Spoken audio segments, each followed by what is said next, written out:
something's changed. Over the weekend, we saw what it was all about.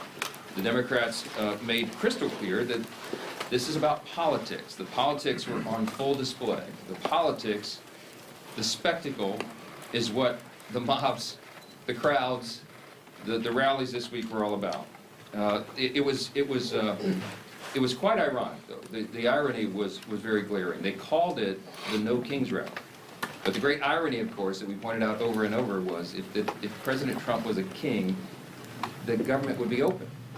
If President Trump was a king, he would have closed the national parks and the National Mall, so they couldn't have had the rally out here.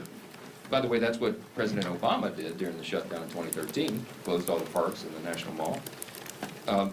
Here in Washington, you had Senators Bernie Sanders and Chris Murphy and Cory Booker and others marching in the streets. Now, these are the same senators who voted over and over to shut down the legislative branch and hand the reins to President Trump. They're decrying the situation that they themselves created. This has always been about the spectacle. Chuck Schumer himself joined the spectacle in New York City. And it's interesting to note his activities there. He was standing side by side some of the most radical groups that maybe ever assembled on U.S. soil. They openly advertised as co-sponsors of the event in New York City. The Communist Party USA, the Democrat Socialist of America, the Freedom Socialist Party, the Young Communist League of New York, many others. Do we need any further evidence? They're not hiding this. They're out in the open. They're not shy about it. Because this is the core constituency of the modern Democratic Party. These are objective facts. Look at what's happening. Open your eyes. It is exactly why Chuck Schumer is pandering in this whole charade. We've explained from the very beginning, this shutdown is about one thing and one thing alone: Chuck Schumer's political survival.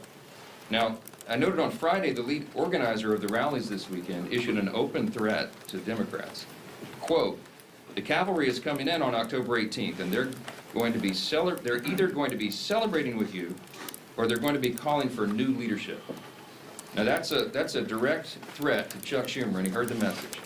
So did Hakeem Jeffries in the House. And that's why neither of them were here doing their jobs. Instead, they were out in New York and California.